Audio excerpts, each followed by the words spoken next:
তোমার কপালে নেই তা কখনো তোমার হবে না। তিরমিজি হাদিস 2516। হয়তো সে নামাজ পড়তো না, অথচ তুমি তাকে ভালোবেসেছিলে। হয়তো সে গুনাহে নিমজ্জিত ছিল, অথচ তুমি তাকে বদলাতে চেয়েছিলে।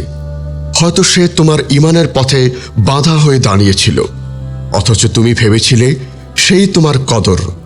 আল্লাহ বলেন, তোমরা এমন অনেক কিছুকে ভালোবাসো যা আসলে তোমাদের জন্য ক্ষতিকর।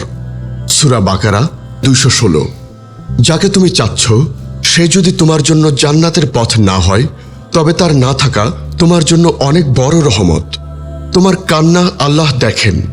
তুমি যখন বিছানায় ফিরে ফিরে কাঁদো, ফোনের স্ক্রিনে তাকিয়ে থাকো, বারবার পুরনো মেসেজ পড়ো, আল্লাহ তখন জানেন তুমি কেমন কষ্টে আছো।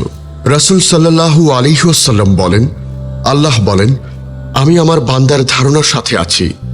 যখন সে আমাকে মনে রাখে, আমি তার সাথে থাকি। সহিহ মুসলিম হাদিস 2675।